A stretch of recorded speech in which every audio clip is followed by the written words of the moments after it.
future, they will surpass what some of us have achieved in the private sector. And that is the ambition, that is the intention, that is the aspiration. This is proof of what? This is proof that when we invest in our people, we unlock prosperity for all. By equipping our people with the right skills and resources, we will unlock the full potential of Cameroon's entrepreneurial ecosystem, and we do have plenty of it in this country. The fourth is, let's turn Cameroon to an investment destination for private global capital. There's so much private global capital looking for the right investment destination. You have a lot of natural resources, and you have energetic young population. Let's convert this to the major economic advantage. Countries need to demonstrate their competitive advantage. They need to market themselves. Just as businesses need strategic marketing plans, so do countries. Focus on those areas of competitive advantage. Celebrate and champion them. And I must say that, certainly the Prime Minister, last night we were not already invested in Cameroon, and as with the reception, right from his office, the professionalism, the timeliness, punctuality, the ambience of the environment, both office and home, these are seemingly, they appear insignificant, but they go a long way in an investor making up his own mind to invest in the economy. So our leaders must be the first chief marketing officers of the country. Just the way business leaders market their businesses, we must realize in the 21st century, there's so much. Every country is looking to attract investors to their country. And those who are most prepared and those that will see the private global capital. There's a reason in Dubai, tax is almost non-existent. For what? Because they want to attract people. There is reason to do certain things in the world because there's so much. Resources are limited, and nations and businesses need capital investment to come. So it's the way you present your country and package your country that is critical. I believe that collectively, public and private sector leaders, if we remember this, so when we criticize for constructively, and because that's what helps the country. In projecting your country so that people will want to invest. To me, public-private collaboration is essential for economic development and revitalization. Government must recognize that the private sector is not a competitor, and that's why I like what is happening to the Prime Minister is here investing. And we'll be engaging with the private sector leaders in the country to bring employers of level in the country. For government, they say does not create jobs, the private sector that create jobs. And even the private sector, small and medium enterprise create more jobs. And that's why we must prioritize our support in big businesses. So this public-private collaboration, which I'm seeing here today, for the Prime Minister to create this little time to be here shows a support by government. And we need to leverage this, that the partnership between the public and private is taken to the next level. Because in it, from its benefits, we will help create the economic prosperity that we serve as a country.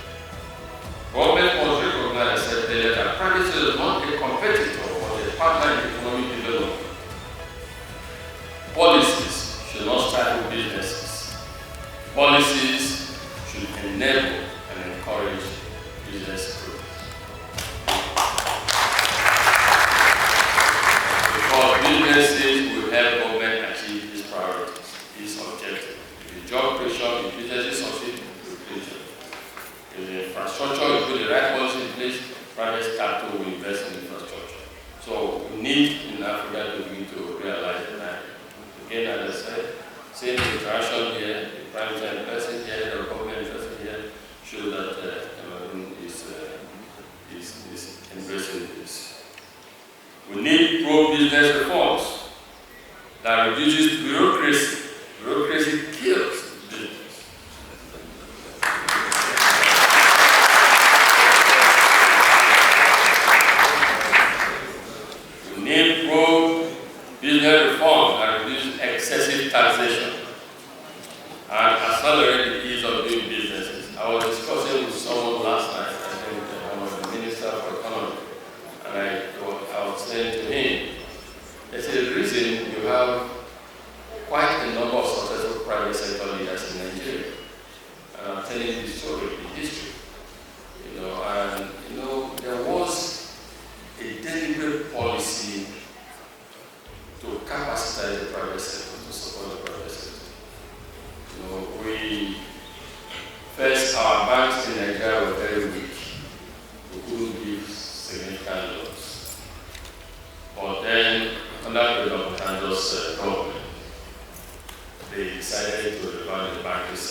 private sector cannot do well if you don't have a strong banking system. A strong banking system with capacity, and especially a banking system that has the African mindset. Because the risks that some foreign institutions will have perception is not the same as what African institutions. So when I have opportunities like this, because I believe that we need more successful private sector than across Africa. That is what we need. I encourage government to encourage and support private sector.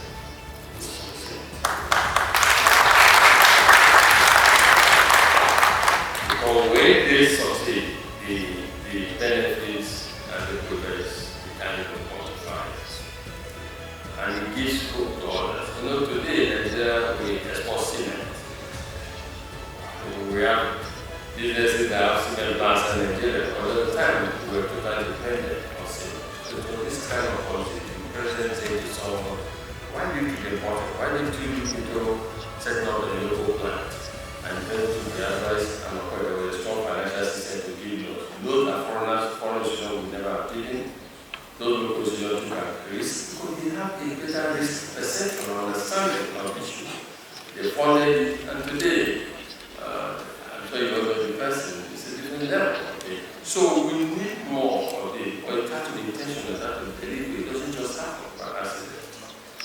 So we need pro-business reforms that accelerate the ease of doing business and creating the right environment. These are some of the things that is a controversial thing, but when the president says he said 2025 a new year, a year of changes, etc. These are some of the things the new Donald Trump administration in the US is championing, which I personally have no objection to. And I've actually included my business to help some areas controversial. But we need to seek and drive efficiency.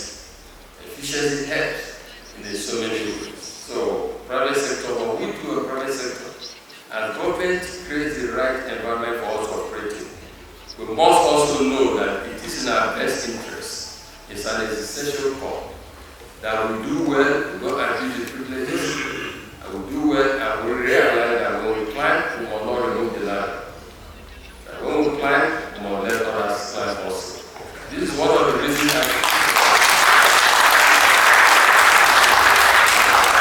This is one of the major reasons my wife and I decided in 2010 we have benefited so much. We were born and bred in Africa, done our business in Africa, and the youth people of the continent that is so kind to us want to set up this foundation, put $100 million so that we can create better living for Africa. And that is what our private sector will go beyond that extension and will go to the continent. And it is, for me, it's an extension that will do so for our own self-interest. Together, we must build institutions that support long-term sustainable economic success. I said to our people, private sector leaders, our people, and government when I travel with them, we must always think long-term and not just short-term. So in that mode, we can create policies that will help to create a better outcome. In conclusion, ladies and gentlemen, Cameroon, a great country, my second home, stands at a pivotal moment. As we gather here today to discuss the future of Cameroon's economy in a world that is changing rapidly, we should be honest about the challenges before us in the midst of global economic shifts and regional opportunities. I must say that some of the things I want to say are quite encouraging. Last night at dinner in His Excellency's house, the Minister of Finance opened his phone and he showed the excitement to the Economic Minister. He said, can you see? Look at this. Then he showed it to the Prime Minister across the table. Look at it. And I said to him, am I allowed to? Yes, I'm not allowed to see this in your train around me. He said, no problem. He showed it to me. What was he showing it to me? What was he looking at about 9 or 10 days last night, the economic release about some countries, debt to GDP ratios and some other economic data statistics. At dinner, the finance minister at 9:10 p.m., I thought that was wonderful. Very, very wonderful.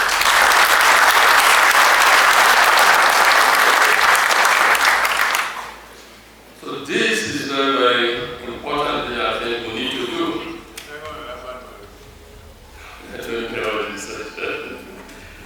We must chart a bold and strategic path to ensure sustainable growth, job creation, and build economic resilience. The path to economic revival is within our reach, but it requires a collective commitment from the government, from our leaders, private sector, investors, and entrepreneurial people for this to happen.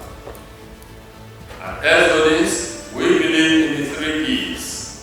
We call it execution, enterprise, and excellence. I want to commend these philosophies to all of you. It applies to us in our private life, business life, and political leadership. Execution is pivotal to economic transformation. You can't dream, think, you can have this session for 10 days or 10 months. If we don't translate what we're discussing here to action, nothing happens. Execution is the discipline of getting things done, and done within an acceptable timeline, and also done with sustained excellence and professionalism. My life story shows what can be achieved in Africa, by Africans, and for Africa. The conversations we are having or capitalizing today, I call to action. And that action is the execution. My hope is that this message will inspire commitments, shape policies, and drive investments that will help build a more resilient, inclusive, and prosperous economy for Cameroon and Africa at large. Thank you, His Excellency President Biya. Thank you, His Excellency the Prime Minister, Head of Government, and thank you, my host of our board. It's been